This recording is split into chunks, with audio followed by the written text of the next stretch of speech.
Good afternoon, everyone, and welcome to the Princeton School of Public and International Affairs. I am Amani Jamal. I am the Dean of the school, and am so happy to see you here for our Dean's Leadership Series.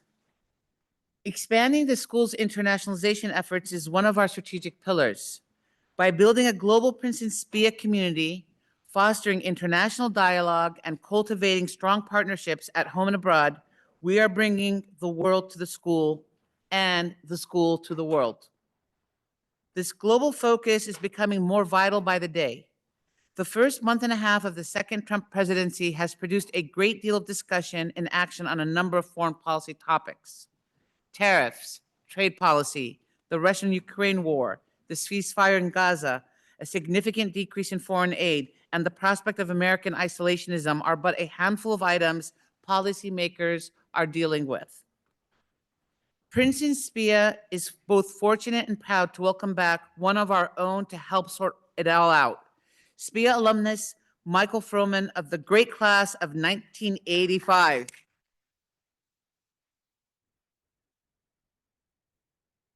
Michael is the president of the Council on Foreign Relations.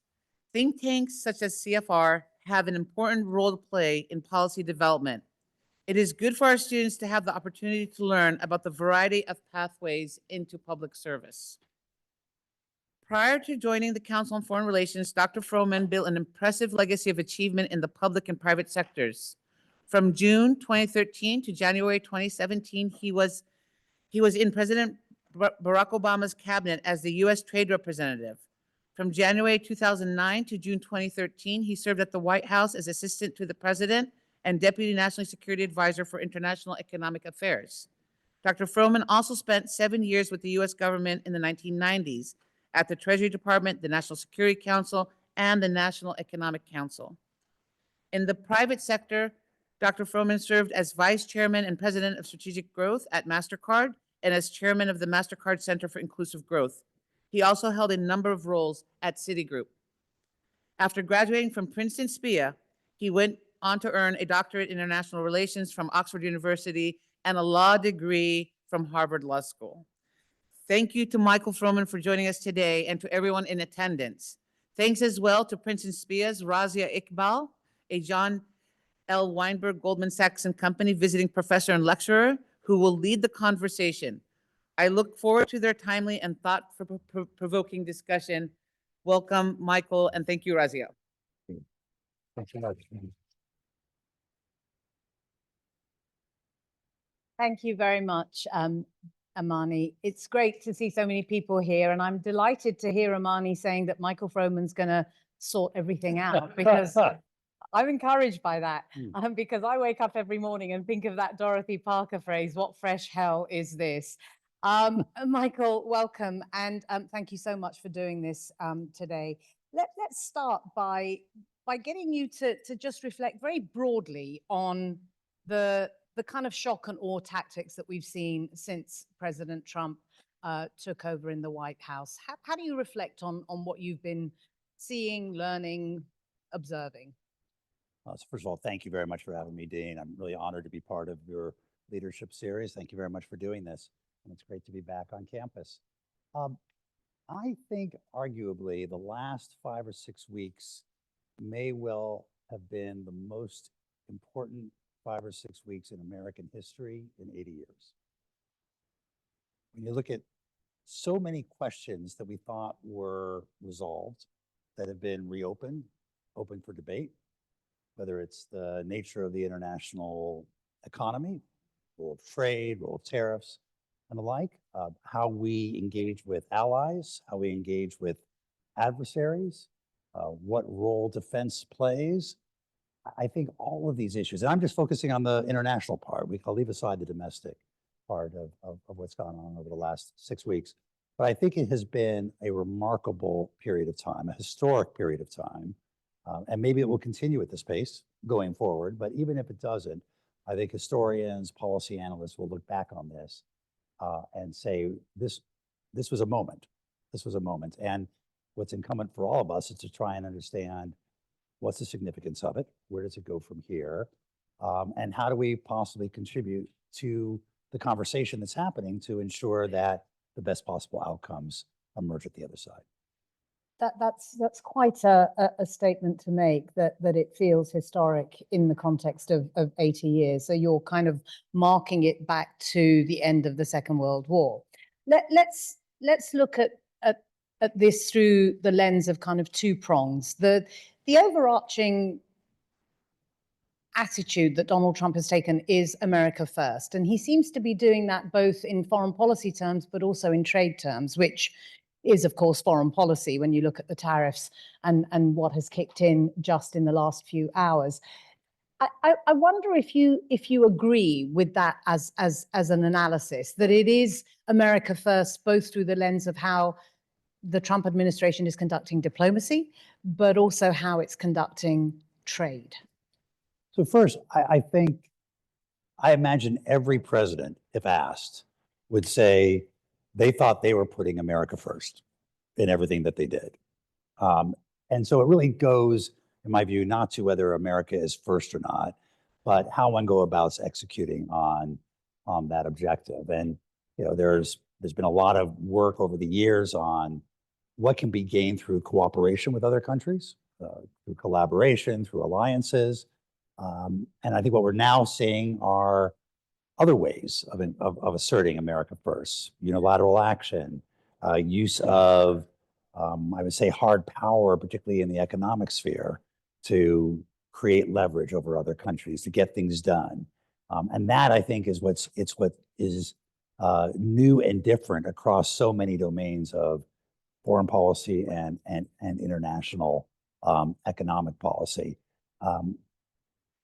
I think, look, if we take tariffs as an example, there are three reasons, arguably, the president supports imposing tariffs. And by the way, tariffs, trade, as well as immigration, these are issues that we're told President Trump has had actually strong core beliefs on, has been focused on for decades, long before he went into politics, long before he was president. He has very strong views himself in this area.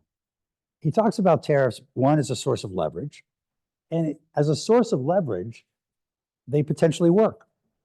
We witness Canada, Mexico, Colombia come to the table when he announces tariffs.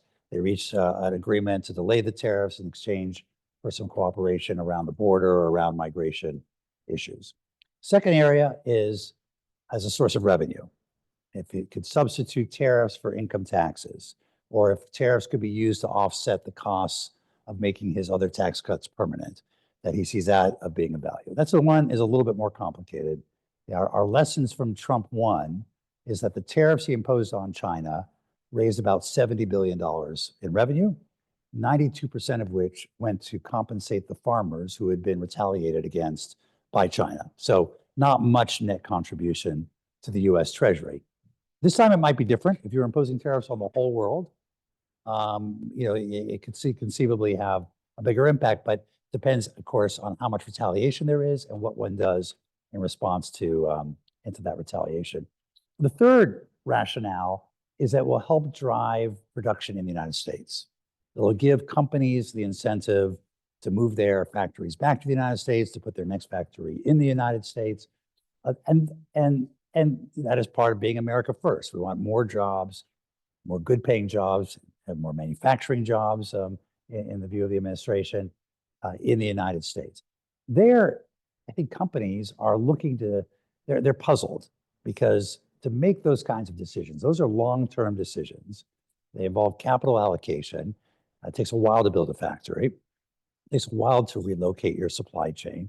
And you want to know that the policy environment is going to be stable going forward. And right now, I think most companies are sitting on the sidelines saying, there's so much instability, there's so much uncertainty. I'm not sure what to do about this. You see some announcements today or yesterday. TSMC announced another $100 billion investment in the United States on top of the $65 billion that they committed to during the Biden administration. Apple's made some announcement. Other companies will make an announcement, and we may see more like that. But that, I think, is sort of the rationale behind this. Each of those has its costs and benefits. And I just want to focus on the first one, leverage. Leverage can be quite effective in the short run. I think the question is, over the long run, if countries are feeling like they are being pressured to do things under the threat of tariffs, will they be there on the other issues that matter to us when times are tough or on the more difficult issues? Or we may well put tariffs on the EU next. Will our European allies be there when we need them to constrain the export of advanced technology to China in that context? Those are the kind of short-term versus long-run, secondary, tertiary implications, unintended consequences, which are hard to integrate into policymaking and very important to do so. And I think that's the real challenge. I think what we now have is how many of these actions will prove to be counterproductive in the long run. Not least when you're looking at the relationship between the United States and Canada and Mexico, who have already responded with regard to those tariffs. The country that hasn't responded in making a statement, it certainly responded in terms of the kinds of tariffs that they are now going to impose in the United States, is China. And I want to take you back to your own involvement as President Obama's trade representative. And up until the point when Donald Trump won the first time round, you came really close to signing a trade agreement with China. It was a kind of 90% done at that point. A bilateral investment treaty. Bilateral investment treaty. I wonder if you'll share with us what your reflections are in terms of Chinese thinking when it comes to the imposition of tariffs, the approach the Trump administration is taking towards isolating China in the world, how they might respond given your own experience of the Chinese and their thinking, but also what you think the motivation is on the part of the Trump administration. What is the long-term strategy in terms of attempting to isolate China, given what we know about Trump's relationship with Putin, and that Russia and China have been moving strategically much closer? So what do you think is happening there? There's lots of questions in that, I'm aware. So let me try and get at a couple of them. Look, first of all, our approach to China for several decades had been that if we integrated them into the global economy, the open rules-based system that we helped create, they would become more like us. And we would have this dialogue with the Chinese saying, you need to keep on reforming, stop with protectionism, stop restricting foreign investment, stop subsidizing overproduction and through industrial policy. We would also warn them that that their success, their remarkable success as a country, was due in part to the fact that there was a benign international environment that we helped provide that they could trade into, and that benign international environment would disappear if these issues weren't taken care of. And that's exactly what's happened. I think the Chinese, we made marginal progress in a number of areas. I'm happy to talk about the negotiations with them and what the purpose of that was. We made, I think, some progress in certain areas. But what we learned was that the path of reform that Jiang Zemin and Zhu Rongji laid out in the late 90s didn't prove to be as linear, go as far or as fast, or prove to be irreversible. And first Hu Jintao, and then particularly President Xi, fundamentally reversed the reforms. And we found that, in fact, the benign international environment has gone away. The US now has a bipartisan consensus quite hostile to China. The business community is not defending engagement with China, and our markets will be increasingly closed to Chinese exports and Chinese firms. And my guess is Europe, which has more difficulty with protectionism than the US does, will ultimately get close to that position as well. And it's happening at a time that China's economy is slowing down for its own reasons, faces serious demographic challenges and the like. The irony is, having lectured the Chinese for years about protectionism, foreign investment constraints, and industrial policy, and wanting them to become more like us, we have become Chinese. So we are now engaged in protectionism, foreign investment constraints, and industrial policy. There's a little bit of, if you can't beat them, join them. And the question is, can we compete on that same set of rules that they've established effectively? I'm not convinced that we can, whether the CHIPS Act or the IRA, which invested so much in electric vehicles and clean energy technology, whether that can be replicated in one industry after another here, whether there's a political consensus for that. And so it's going to be a very difficult situation, I think, going forward. I think putting this in the larger context, though, there's various schools of thought that appear to be emerging within the Trump administration. There's the school of thought that says we need to pull back from Europe, pull back from the Middle East, and devote all of our resources to the existential threat of China. There's another school of thought that says we're going to leave Eurasia to Russia and the Europeans. We're going to take Panama to Greenland, manifest destiny. And where does that leave Indo-Pacific? Are we going to leave the Indo-Pacific to China? This president has expressed less full-throated defense of Taiwan's security than his predecessors. It's a little unclear where this administration stands on that. And we know that this president believes that he has a very good relationship with President Xi and that he can cut a deal. What the elements of that deal are, we don't know. Is it buying more of our exports? Is it resolving issues around the South China Sea? What does it mean for Taiwan? But I think these are very much open questions where there may well be division between what the president's thinking on one hand and what some of his advisors are thinking on the other. I want to go back to what you said in your first answer about how historic this moment feels. And for so many observers and analysts, what we saw in the White House, in the Oval Office on Friday, the meeting between President Zelensky and President Trump and his vice president, was a watershed in all kinds of different ways. And while many people would prefer to dwell on it was shameful, it's outrageous, et cetera, I want to ask you about whether you think that this is a tactic that is arguably actually quite effective, given what President Zelensky has said just in the last 2 hours, which is basically, yep, willing to come back. I mean, apart from what he said immediately when he left, which was, we're thanking the Americans, this is all working. He's now saying he's ready for a ceasefire. So it's arguable that this is quite an effective policy. However uncomfortable it is for the rest of the world, however problematic it is in terms of diplomatic norms, Trump is likely to argue it worked.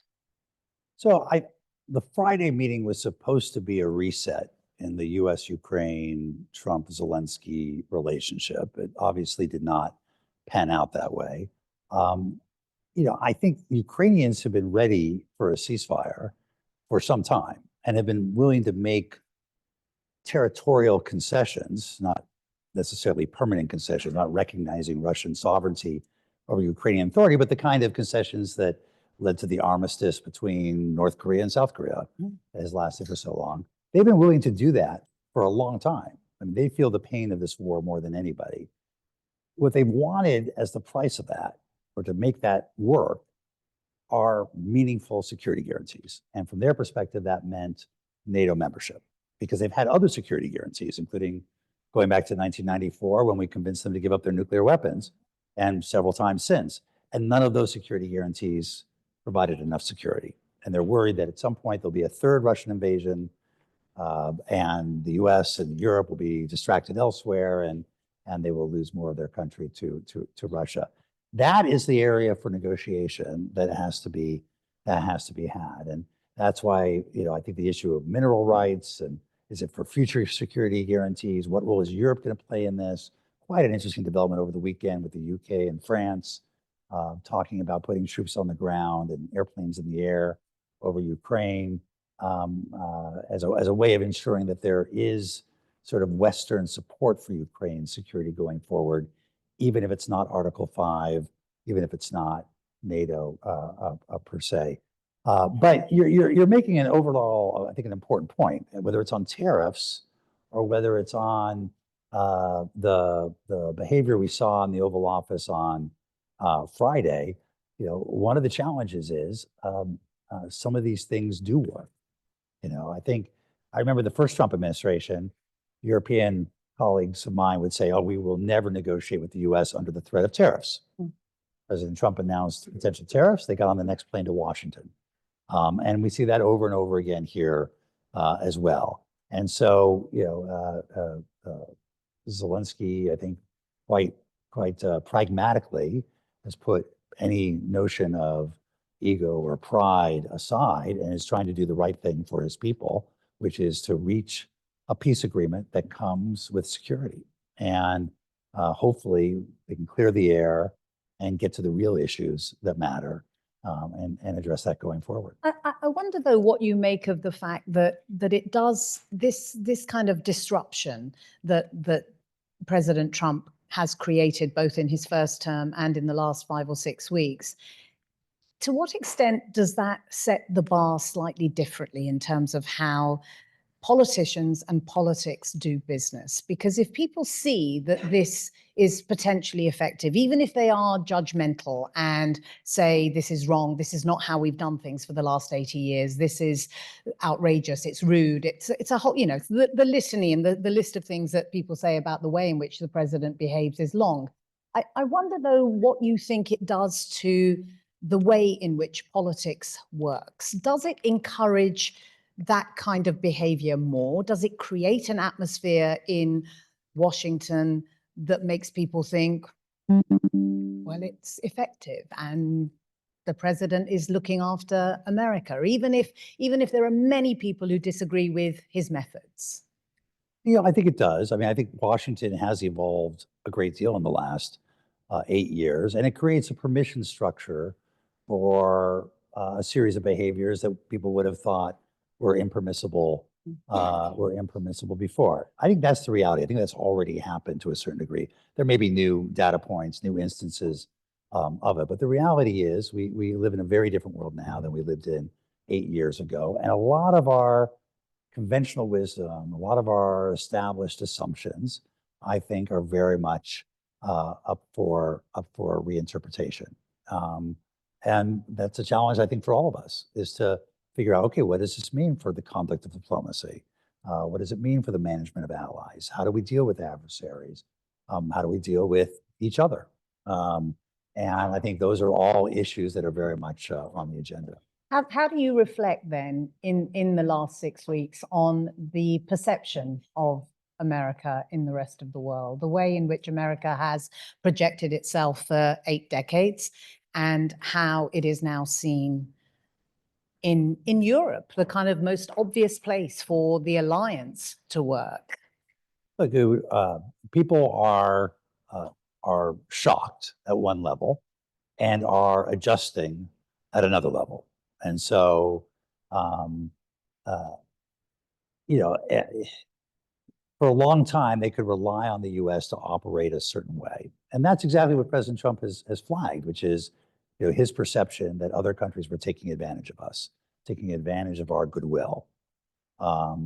And he is determined to not let that happen. And, the rest of the world is beginning to respond to that. They may not like it. They may prefer the old way of doing business. But I take the issue of NATO and the commitment to spend on defense. This is an issue that didn't start with President Trump.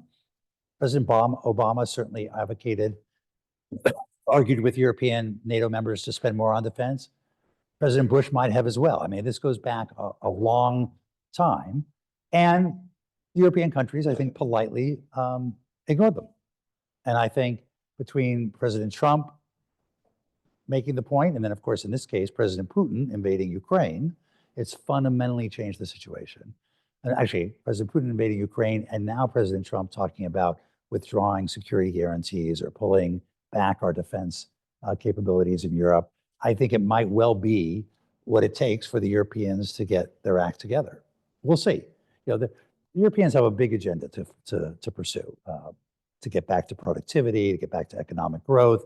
There's the Mario Draghi report, which sort of represents the latest articulation of that. They also know that their defense spending, their military capabilities, their defense industrial base, all are in need of serious work. But these things are hard to do in the EU because of national prerogative. And the question is whether this combination of events, Putin plus Trump, will be enough to get them to finally do the things that they've known they needed to do for decades. Do you think that they are right to be concerned about something very basic and straightforward, which is that Trump thinks that it was Ukraine's fault that Russia is now in this war with the country, that the Europeans feel they're on the front line of this. They feel they have to protect allies, whether it's Latvia, Lithuania, Poland, and so on. Do you feel that this is something that President Trump will just be able to finesse, as he has tried to in the last few weeks, by just saying, well, oh, did I really call him a dictator? Meaning Zelensky. Is it really Putin who's the aggressor as opposed to the Ukrainians having allowed this to happen? I mean, what do you make of that relationship that is clearly present between the president of this country and President Putin? It's one of the great mysteries out there. I think the particular dynamic that they have, but I think it is clear, and you've seen this in Congress. You've seen Trump administration officials trying to answer this question delicately. It is clear that Putin invaded Ukraine. Russia invaded Ukraine, and you can have a debate about whether NATO enlargement that was started back in the 1990s. Because there was a debate actually in the 1990s at the time. Was this a good idea or not? Would it push the Russians into a corner? NATO, in my view, is a defensive alliance. It had no threat, posed no threat, and does not pose a threat to Russia. And we need to continue to assert the reality of that, the facts of that, and not let these counter narratives get established. But I worry less about that because I think the rest of the world understands the reality, understands the facts. The Europeans, as you said, are on the front lines and are beginning to step up in a more meaningful way. Again, I think the focus needs to be, what does a just peace agreement, ceasefire look like in Ukraine that allows for Ukraine to be an independent, sovereign, prosperous, secure country embedded in the West? Do you wake up in the morning, or have you woken up in the morning over the last 5 and 6 weeks and thought, the world is so different now, and I am actually concerned about the relationship between the man in the White House and the man in the Kremlin? Do you worry about that? I puzzle about it. There are lots of articles out there around this issue. Look, my personal view is we got to look beyond individuals, as important as they are, and look at national interests. And what's the U.S. national interests? What are the Russian national interests? Where are they aligned and where are they not aligned? And let's keep focused on, what our national interests are. I have lots of other questions, but we have to be out of this room at 1:30. So I want to give people the chance to ask questions, and I will come back if there isn't a huge amount in the way of questions, but I'm sure there are. So raise your hand. There's a microphone. There's a hand that's gone up right at the back over there. Can you just wait for a microphone so everyone can hear your question? Thank you.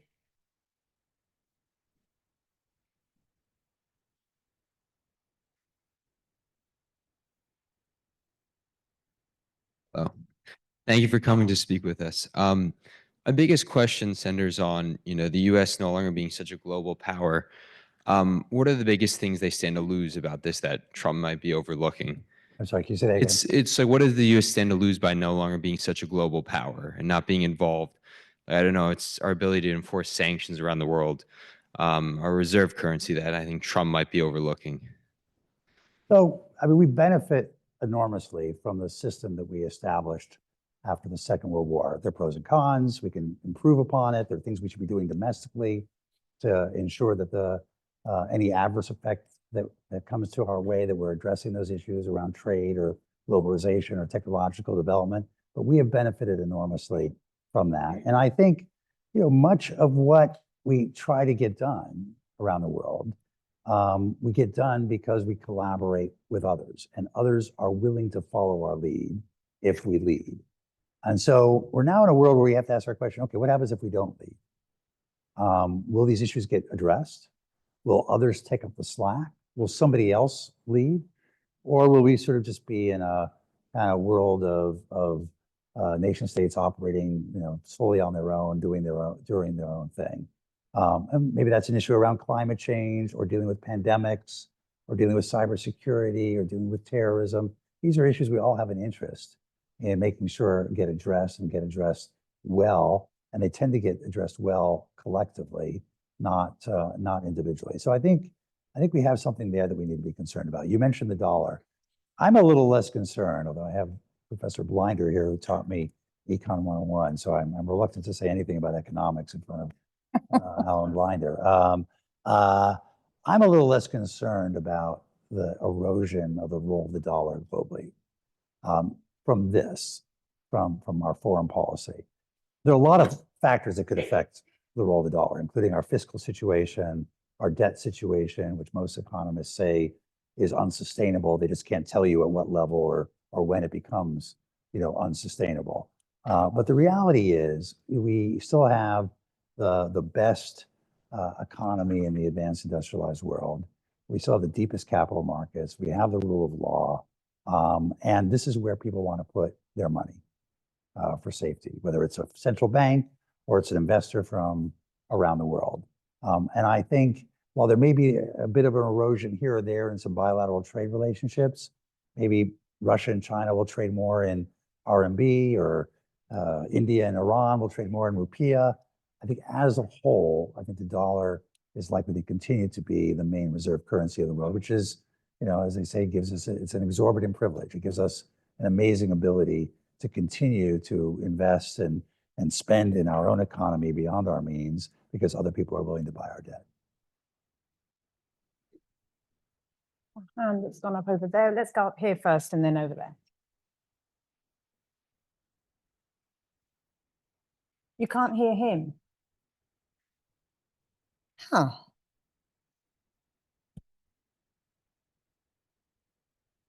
Should be coming from the mic. I'll try and yell. Hi, thank you so much for doing this. I was wondering if you could speak directly to the drastic government cuts that have been happening and changes to the civil service, and maybe what advice you might give to a group of students here who are really the best of the best and dedicated to a life of public service, which may be in the federal government or in sectors that are affected sort of downstream by some of these changes that are happening at the federal level, where we can find a place to continue to contribute in this environment. So first, I think everyone can agree that government can always be improved and reformed, and there's a role for reinventing government. Several administrations have tried it over the last few decades, and that's a positive thing. I think the way it's being done, and sort of the indiscriminate nature in which people are being fired, they were hollowing out the pipeline of new talent in the government, I don't think is the right answer. And I think there'll be costs to that people will begin to see. And there may well be a reaction against that. And I worry about the support for basic research and people being fired at NIH who run all the clinical trials and the experiments, all the people who are just fired who are on probation, which means they're the new up and coming talent for the government because they've been hired in the last year or so. I think this is short-sighted in that approach. While at the same time agreeing that there are things that could be done to improve government, and we need that. We do need to reform government.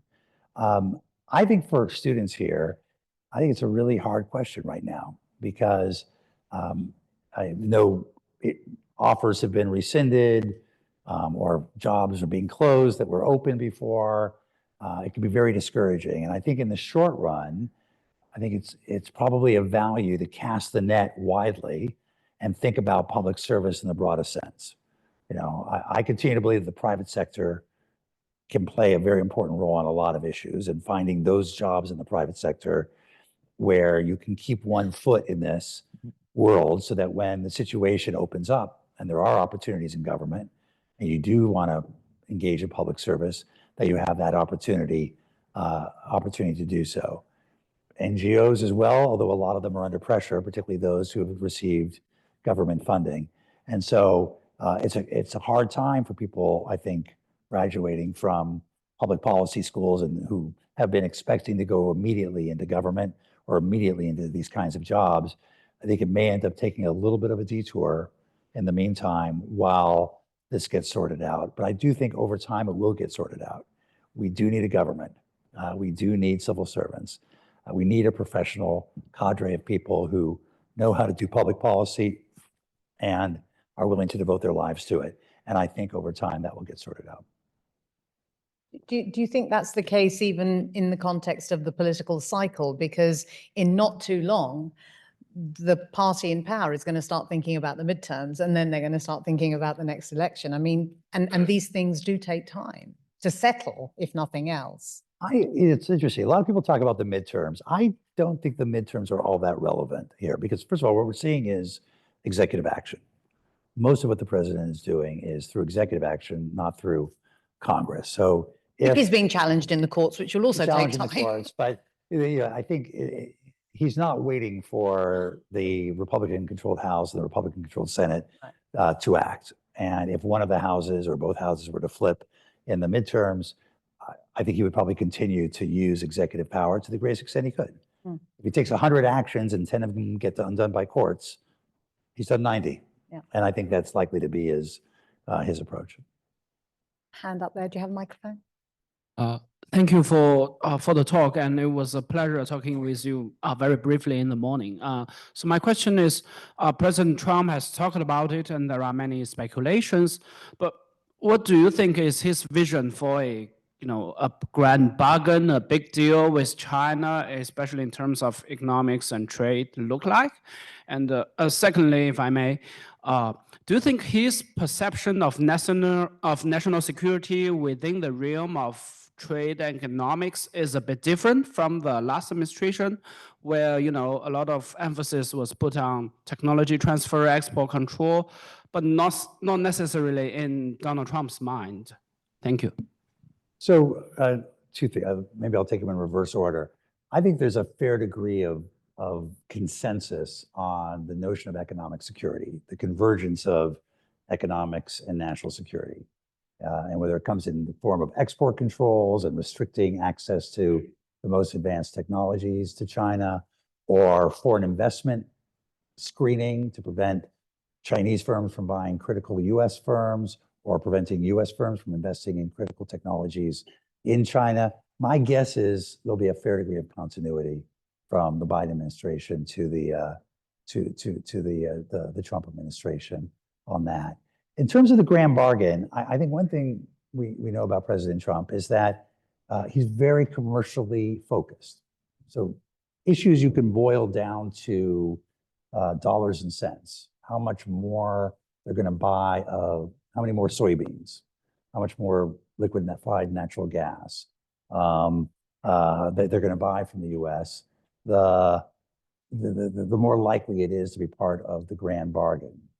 This is different, by the way, this goes back to your very first question, than the effort that we had underway, which was to take some of the high standards that we had negotiated in the Trans-Pacific Partnership and get China to agree to economic reforms domestically around constraining state-owned enterprises, constraining subsidization, respecting intellectual property rights, and the like. And it's a question of whether you think you can negotiate changes to the Chinese system, which I'd say we've had limited success in doing, but we've had some success, or whether we're left to the position of, we're just going to sell you more commodities.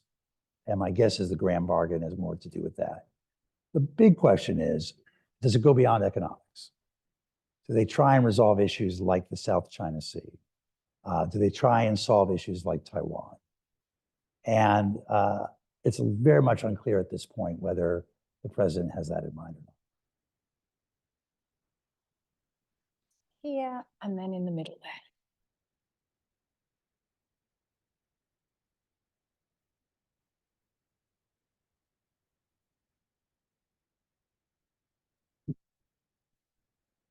Thank you.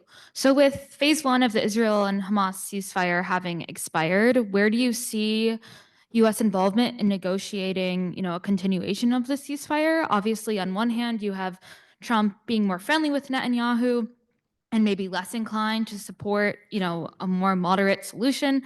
And, his proposal of the Riviera in Gaza and that AI video. But then on the other hand, you see that he does seem to have a real desire to try to solve this. I mean, with the implementation of the phase one of the ceasefire and him wanting to kind of take credit for this work of having a solution. So I was wondering where you see the future of this going.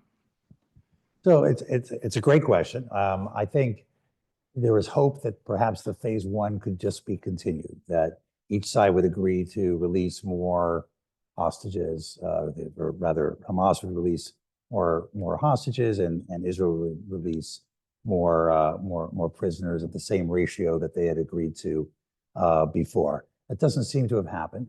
We're sort of at a stasis right now. I think the challenge of phase two is that it fundamentally involves Israel negotiating its withdrawal from Gaza. And without knowing what the future of Gaza is, who's going to provide security, who's going to govern, what the economic reconstruction plan is, it's hard for any Israeli government to agree, okay, we're going to negotiate our withdrawal at this point. So the president's comments the other day about Gaza being uninhabitable and perhaps we need to move 2.5 million Palestinians to other countries.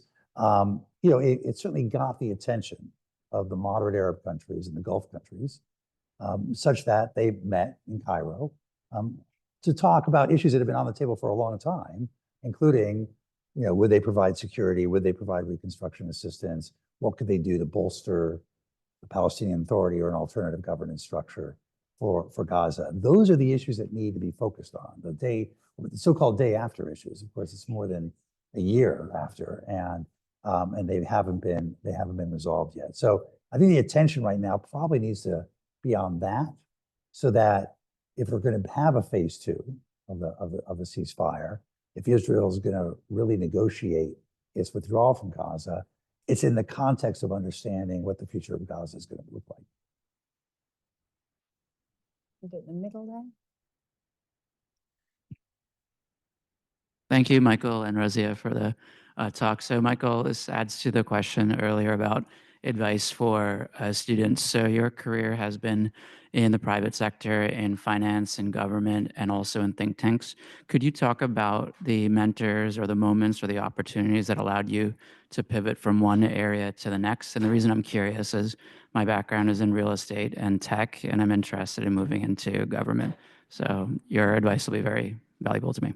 So I've lived a very fortunate life and career, and it really, in many respects, professionally, it started here. My first mentor was Dick Ullman, who was the dean of this school, and he guided me for years afterwards, as I sort of navigated both in government and outside of government. I went on. At some point, I was at Harvard Law School. I had another great mentor, Abe Shays, international lawyer, and he and his wife, Abe and Tony, have also served as mentors. And I had one in government, Bob Rubin, who was my boss at the White House, my boss at Treasury. I went with him to Citigroup. He's now the former co-chairman of the Council on Foreign Relations. So I've had an incredibly lucky life to have 3 or 4 mentors from the private sector, the public sector, academia, who have helped shape my professional career. And the advice I always give to younger people and students is seek out those mentors, right? People are willing to be mentors. They want to be mentors. And there's really nothing like it in terms of being able to guide you at these critical moments in your career. And so, and the other thing I would just say is, I've always worked, maybe with the current exception, I've always worked for complex global organizations, big businesses, government. And I find that the training I got here in terms of managing vast amounts of information, boiling it down to the essential nub, being able to present it in a coherent way, with the pros and cons. I was just talking to a group of students earlier today about this. Being able to write well and quickly and clearly um, benefited me enormously, both in government, in the private sector, and I guess now in the nonprofit sector as well. So focusing on mentors, focusing on the skills you pick up here in terms of whether it's in the task forces or your junior papers or your senior thesis, of boiling down vast amounts of information to a digestible amount for policymakers, for principals to be able to decide upon is an absolutely critical skill. What an amazing tribute to this school. it's It's really- fantastic. More questions. There's a hand here. Thank you so much. My question is, what do you believe the US has to lose from no longer engaging in forums, multilateral forums that we've traditionally engaged with? I'm referring to the G7 and Trump saying that perhaps that Russia should rejoin and it should become the G8, or the G20 with us this year sending more junior officials and sending a message that we're not quite invested in South Africa's presidency because of our own disagreements with the way they handle their domestic politics. So what do you believe that we have to lose from no longer engaging in those forums in the same way? And who or what do you think might fill that vacuum that we're leaving? So one of my jobs in the first Obama administration is I was the Sherpa for the G8, which was a G8 back then, and the G20. So I went through a number of these summits and prepared the president for going to these summits. I think these kinds of groups can be incredibly useful, powerful sources of leverage. And here by leverage, I mean the US invests a little bit and gets a lot more out of it because other countries are around the table. If the US wants to show leadership, when the US has an agenda, and can help drive it with the other countries, it can have real effect. Whether that's a development agenda or an international financial agenda, managing the global financial crisis, whatever it is, these are mechanisms that exist to be able to be used in those cases.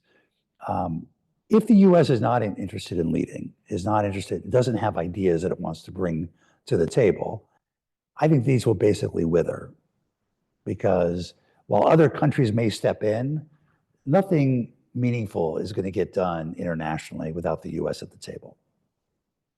I think the Trump administration knows that. And so The Europeans have acknowledged it, even in the context of Ukraine in the last few days. that's right. And so without the U.S. being engaged, I think a lot of these institutions will sort of go by the way. They may meet, they may put out a communique, but in terms of being powerful institutions for driving an international agenda, I think they won't go very far if the U.S. isn't the one pushing. I think we've got time for maybe one or two other questions. Is there a hand up somewhere that I've missed? This one, yeah. Yes, there. Sorry. Thank you. If you'll take a question from a one-time student here. With the obliteration, it appears, of U.S. Agency for International Development and the targeting of the voluntary contributions to various UN economic and social support programs, and the apparent threats that the World Bank may no longer be an important place for us to park our support, to what extent does the withdrawal of the American piece of assistance to the lowest quarter of humanity actually affect the global economy at all? Or was it just welfare all along, just humanitarian, quote, just humanitarian assistance? And what would be the blowback also politically over the next few years of the U.S. walking away from this entire enterprise of trying to lift up the bottom quarter? So first, I think it goes beyond humanitarian. There certainly is a big piece of humanitarian, but there's also development aid. There's a lot of other economic development and the like. And I think institutions like the World Bank are a great example where we've actually put in a remarkably small amount of money, of actual money. Somebody give me the figure today. It's less than $30 billion over 70 years of actual money transferred in terms of capital. It's callable capital. There are all sorts of other sort of accounting mechanisms, but the actual transfer of funds to the World Bank has been relatively modest, and it is leveraged up because of other people's contributions and then going to the markets and being able to borrow against it something like 30 times. So it should be, it should be quite appealing to a president who feels like we're not getting our money's worth, because every dollar that we put in is generating, tens times more in terms of actual impact. And I think that's the kind of argument we need to make. It's the facts that we need to get out there to make that case. It's a harder case, unfortunately, on humanitarian aid, because humanitarian by definition is not sort of an investment in development. It's dealing with the immediate needs of a distressed population, either a refugee population or a population affected by natural disasters or climate change or wars or the like. And we've been the #1 contributor to that as a country. And it has real implications when we pull back. There are a lot of organizations that deliver real services on the ground who are no longer able to do that. And the question is whether other countries will step up more, whether it's a burden sharing issue here, Europeans, Japanese. By the way, the area that has not participated at all or hardly at all and should is the Gulf. The Gulf should be participating in global humanitarian efforts. And this should be an opportunity for them to say, we're going to take some of our considerable resources and play a significant role on this issue to fill the gap. And I'm hopeful that this will lead to that kind of discussion. Isn't there also an issue that the transactional nature of the Trump administration means that there's no real acknowledgement that there's value in soft power? I think that's right. I mean, I think there's a view that you can add up a series of transactions and get to what you want, not count on the goodwill to get you there. We'll see. I mean, again, I think it's sort of a short-term, long-term issue, and we'll see how it plays out. One last question right here.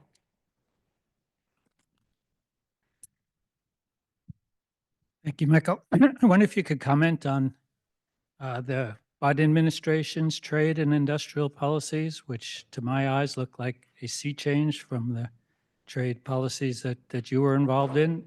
And if the Democrats manage to get back into power someday, can we count on them to be the defenders of globalization again, or is that ship sailed? Look, I think, first of all, I think the Biden administration continued a lot of the Trump administration's policies, for example, on China, imposing tariffs. They kept those tariffs in place. They added a few more tariffs. Biden administration did not have much of an affirmative trade agenda in terms of negotiating new trade agreements. I think to a certain degree, that's because probably, and this will sound heretical coming from a former trade negotiator, but I think we probably spend too much time and energy on focusing on free trade agreements versus other forms of international cooperation. I think there are other things that we can do to bring other countries into our orbit, to collaborate with them, that don't have the same political lightning rod that a free trade agreement has, but can have actually greater impact. And if there's time, maybe I'll give 1 minute on that. But on the third issue, I think what's interesting is that the Biden administration really developed this notion of economic security and took it to the next level. So on export controls, we talked about the small yard and the high fence, and I give credit to them for really being quite judicious in how they used export controls. They limited it to particular technologies that were critical. Same thing on foreign investment screening. They limited it to certain sectors that were deemed to be critical. But it was a recognition, and here I am in front of 2 economic professors, that the economics profession and our entire policy of the last 70 years, 80 years, was really based on the notion of efficiency. and delivering the greatest possible array of products of the highest quality at the cheapest price for consumers. And that led to the supply chains being developed around the world the way they were. And I think what we realized a bit post-COVID, certainly in part of our competition with China, is that efficiency is one value, but so is resilience, redundancy, diversification, and national security. And we need to balance our commitment to, or our focus on efficiency with these other values as well. I think you have to do it in a very targeted and judicious way, which I think the Biden administration has done. And hopefully it hasn't opened up a Pandora's box that just becomes an excuse for more protectionism. And even on industrial policy, it was electric vehicles and clean energy and chips. Are we going to now feel the need for industrial policy for syringes, for PPE, or can we rely on other countries, friendly countries, to supply that to us? I think those are the open questions that we sort of need to work through. We have run out of time. Michael Froman, thank you so much for Thanks your for having time, me. insights. Great. Thank you. Thank you. Indeed. Thank you all for coming. Thanks.